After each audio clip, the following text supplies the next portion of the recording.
সুপ্রভাত বন্ধুরা, তোমরা সবাই কেমন আছো? আশা করছি ভালো আছো। আমরাও বেশ ভালো আছি। মুর্শিদাবাদের সুন্দর একটি গ্রাম থেকে আমি মাম্পি দাস লাইফস্টাইলে তোমাদের অনেক অনেক স্বাগত। বেশি কথা না বলে তোমাদের সাথে নিয়ে আমি আমার ব্লগটা শুরু করছি। এই দেখো, ছোটো মেয়েকে এখন আমি ঘুম থেকে উঠিয়ে নিয়ে চলে এসেছি। তো ওকে এখন দাঁতটা মাজিয়ে দিই। আর আমার ওদিকে উঠোন ঝাড় দেওয়া, নেকা, বাসন ধোয়া এগুলো সব করে নিয়েছি। এগুলো তোমাদের সঙ্গে আর শেয়ার করলাম না। এখন মেয়েকে ঘুম থেকে উঠিয়ে নিয়ে চলে এসেছি। তো একটু খাই দেবো। তো মেয়ের বিস্কুটটা শেষ হয়ে গেছে, আনা হয়নি। তাই আমি একটু ওকে মুড়ি খাই দেবো বললাম, কিন্তু দেখো খেলো না। ওকে একটু চাই খাই দিই। আর ওদিকে দেখো, বাবা স্নানে যাবে আধা মাধবের সেবা দিতে। তো বাবা এখন স্নানে গেছে। আর এদিকে আজকে আমাদের ধান কাটতে শুরু করেছে, প্রথম দিন ধান কাটা। তো মাঠে 5 জন মতন মুনিশ গিয়েছে, তো ওদেরকে খেতে দিতে হবে। তাই আমি এই দিকটায় কালো কলাইটা একটু নেড়ে নিই। কালো কলাইটা নেড়ে নিয়েই আমি এটা প্রেসার কুকারে সেদ্ধ বসিয়ে দেবো। সেদ্ধ বসিয়ে দিয়ে আমি আমার বাকি কাজগুলো করে নেব। তার আগে আমি কলাইটাকে ভেজে নিয়েছি, এই প্রেসার কুকারে সেদ্ধ বসিয়ে দিয়েছি। আর তার সঙ্গে করবো একটু ঝাল বাটা। ওই ঝাল বাটাতে দেবো একটু পেঁয়াজ, আদা আর একটু লঙ্কা দিয়ে ঝাল বাটাটা বেটে নিয়ে এসে একটু কড়াইয়ে তেল দিয়ে গরম করে নেব। তো বাবা আসলেই আমি নিজেদের খাবারগুলো রেডি করে দেবো। বাবা মাঠে নিয়ে চলে যাবে। তো বাবা এখনও আসেনি, এবার এসে পড়বে। ততক্ষণে আমি এগুলো রেডি করে নিই। বাবাকে রেডি করে দিয়ে আমি আমার বাকি কাজগুলো করতে চলে এসেছি।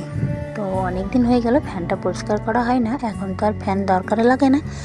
তো আমি এটা পরিষ্কার করব ভাবছি, কিন্তু করা হয় না। তো আমি এখন এটা পরিষ্কার করে নেব। আর জানো তো বন্ধুরা, এই ফ্যানটা আমি আমার লক্ষ্মী ভাণ্ডারে টাকা জমিয়ে কিনেছি। এই ফ্যানগুলোতে প্রচুর হাওয়া, প্রাণটা যেন জুড়িয়ে যায়।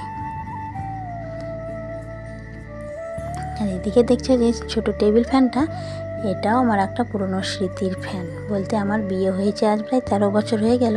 তো ফ্যানটা তখনকারই কেনা। তো আশ্চর্য ঘটনা, এটা এখনও একবারও নষ্ট হয়নি, সে প্রথমকার মতনই চলে। তো এগুলো আমি রেখে দেবো। তো তার আগে পরিষ্কার করে নিলাম। এগুলো আমি ঢাকা দিয়ে রেখে দেবো। তো এসছি যখন, তখন চারিদিকটা উঠোনটা ভালো করে ঝেঁটিয়ে নেব। তারপরেই চলে এসেছি ফ্রিজটা পরিষ্কার করতে। অনেক দিন হয়ে গেল ফ্রিজটা পরিষ্কার করা হয়নি, দিয়ে বেশ গন্ধ বেরোচ্ছে। তাই ভাবলাম ফ্রিজটা একটু পরিষ্কার করে নিই। আর জানো তো বন্ধুরা, শাশুড়ি মা ইলেকট্রিকের জিনিসে হাত দিতে খুব ভয় পায়। সেই জন্য এগুলো পরিষ্কার করতে চায় না, আমাকেই করতে হয়। যাই হোক, আমি এখন ফ্রিজটা পরিষ্কার করে নেব। তো ফ্রিজটা পরিষ্কার করার আগেই আমি প্লাগটা খুলে নিয়েছি, নইলে আবার পরে অসুবিধা হতে পারে। সেই জন্য প্লাগটা আগে খুলে নিয়েছি। তো আমি ফ্রিজটা সিম্পল জল দিয়েই পরিষ্কার করছি। এই জলে কিছু দিইনি, পরিষ্কার জল দিয়ে একটা ন্যাকড়া দিয়ে আমি ফ্রিজটা পরিষ্কার করে নিচ্ছি। তো বাইরেটাও একটু পরিষ্কার করে নেব। আর এখানে তো আমাদের গ্রামে বাড়ি, ধুলো বালি খুব পড়ে, তো যে কোনো জিনিসের ধুলো পড়ে। তো আমি এটা পরিষ্কার করে নেব। তারপরেই দেখো, এদিকে চলে এসেছি কলতলায়। আগে থেকে যে জামা কাপড়গুলো ভিজিয়ে রেখেছিলাম, ব্ল্যাঙ্কেটটা ভিজিয়ে রেখেছিলাম, সেটা এখন পরিষ্কার করে নেব। এখন বেশ শীত পড়েছে, এগুলোর আর দরকার হবে না। সেই জন্য ভাবলাম এটা তুলে রাখবো। তো একটু কেচে পরিষ্কার করে রাখলে একটু ভালো হয়। জানোই তো, বাড়িতে বাচ্চারা আছে, একটু কাঁথা নোংরা হয়। তো আমি এটাকে সার্ফ দিয়ে কেচে শুকিয়ে তারপরে তুলে রাখবো। তার সঙ্গে একটু কিছু জামা কাপড় ভিজিয়ে রেখেছিলাম, সেগুলো কেচে নেব। বাড়িতে ছোটো বাচ্চা থাকলে তো একটু জামা কাপড় বেশি কাচতে হয়, তো রোজই জামা কাপড় কাচতে হয়। আমি এগুলো এখন কেচে নেব। আর এই শাড়িটা আমার পুজো করার শাড়ি, অনেক দিন হয়ে গেল সার্ফ দেওয়া হয়নি। তো প্রদীপে তেল লেগে তেলে হয়ে গেছে। তাই আমি এটাকেও একটু সার্ফ জলে ভিজিয়ে রেখেছিলাম। তারপরে বাকি সার্ফগুলো আস্তে আস্তে আমি কেচে নেব।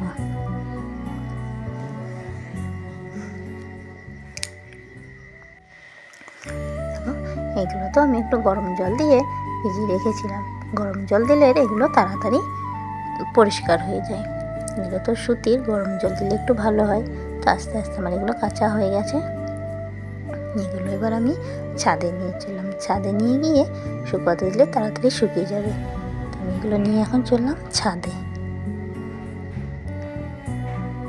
আর এগুলো প্রচণ্ড ভারী, দেখো এদিকে আমার চান হয়ে গেছে, ঠাকুর সেবাটা আজকে দিতে হয়নি, শাশুড়ি মা দিয়েছে। তো আমার মনেই নেই যে মাছগুলো বাছা হয়নি। তো এই মাছগুলো আমাদের বৃত্তির মাছ, বাবা ধরে এনেছে। তো আমি সেগুলো এখন বাঁচতে খেয়ালই ছিল না, তো এখন এগুলো বেছে নেবো। বাবাকে বলেছি এখন বেশ শীত পড়েছে, যেতে হবে না অত সকালবেলায় মাঠে, কিন্তু বৃত্তিটা তো সকালেই আনতে হয়। তো বারণ করেছি যে এত সকালে যাবার দরকার নেই, এখন তো বেশ শীত পড়েছে। তো এখন আর মাছ সেরকম পড়েও না আগের মতন, অল্প একটু পড়ে। তো বাবাকে বারণ করেছি মাঠে যাবার দরকার নেই, এত সকালবেলায় শীতে ঠান্ডা লেগে যাবে। তো যেটুকুই পড়েছে সেটুকু দেখো আমি ধুয়ে বেছে নিয়েছি, তারপরে আমি রান্না বসিয়ে দেবো। মাছ ধোয়া হয়ে গেছে, তাই এখন রান্না বসিয়ে দেবো। রান্না বসিয়ে দিয়ে এদিকটায় চলে এসেছি পুঁই শাক কাটতে। দেখো আমি এখন পুঁই শাকগুলো কেটে নেবো, আজকে পুঁই শাক রান্না করবো। এই পুঁই শাকগুলো কেটে নিচ্ছি। আর এই যে দেখছো সামনে লঙ্কা গাছটা অনেক দিনের, দেখে মনে হবে শুকিয়ে গেছে, কেটে দেবো, কিন্তু তবু আবার বর্ষার জল পেয়ে কচি কচি পাতা বেরিয়ে ফুল ফুটতে লাগে। আর এই লঙ্কাগুলো খেতেও খুব ঝাল। তো বাড়ির গাছে লঙ্কা লাগানোর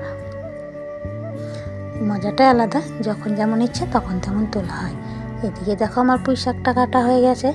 তো বাকি যেগুলো পড়ে আছে এগুলো আলুর খোসা, শাকের বাকি অংশগুলো এগুলো আমি ছাগলের ঝুড়িতে রেখে দিয়ে আসবো, ছাগলে এগুলো খেয়ে নেবে। তারপরে রান্না বান্না আমার হয়ে গেছে, ওগুলো তোমাদের সঙ্গে শেয়ার করলাম না বন্ধুরা।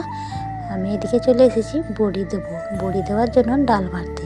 তো কলাইগুলো শাশুড়ি মা আগে জলে ভিজিয়ে রেখেছিল, তারপরে ধুয়ে নিয়ে এসে রেডি করে দিয়েছে।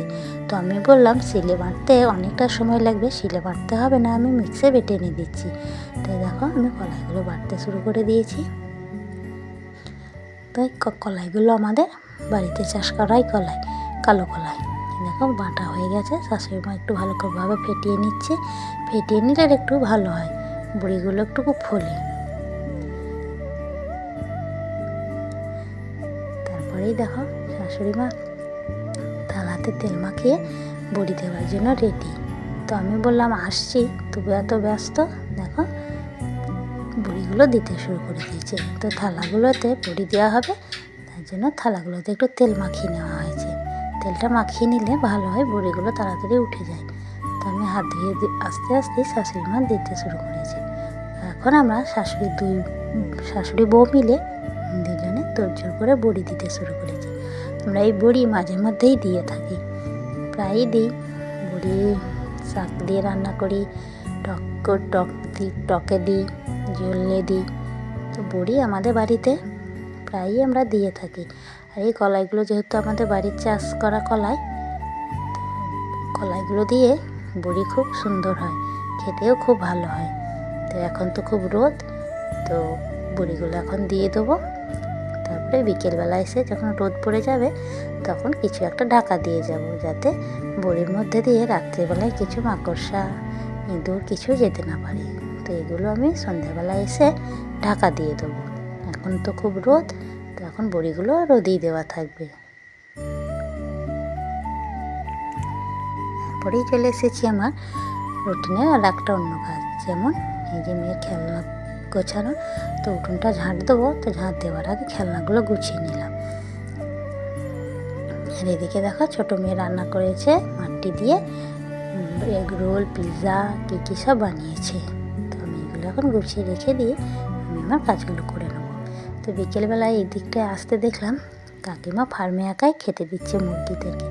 তো আমি জিজ্ঞেস করলাম কাকা কোথায়? তা কাকিমা বলল তোমার কাকা এখনও আসেনি, মাঠে আছে। তো ভাবলাম চলো কাকিমাকে একটু সাহায্য করে দিই। তাই দেখো কাকিমাকে আমি সাহায্য করতে চলে এসেছি। তো মুরগিগুলোকে এখন খাবার জল দিয়ে দেবো। এই যে এগুলোতে জল দেওয়া হয়েছে, আর বাকি ওগুলোতে খাবার দেওয়া হয়েছে। আর এই ফার্মটাতে দেখছো, ফার্মটা অনেক বড়, ওই দূর অব্দি দেখা যাচ্ছে। এটা পুরোটাই একটা ফার্ম, এল প্যাটার্নের। আর এই ফার্মে মুরগির বাচ্চা আছে। তো মুরগিগুলো এখন প্রায় 1 কেজি 1200 ওজনের মতন হয়ে গেছে। আর ফার্মটা খুব বড়, অনেক মুরগি ধরে এতে। দেখো দেখতে কত সুন্দর লাগছে। বন্ধুরা দেখা হবে আবার অন্য কোনো দিন অন্য কোনো ভিডিওতে। তো ততক্ষণে তোমরা সুস্থ থেকো, ভালো থেকো। দেখা হবে আবার।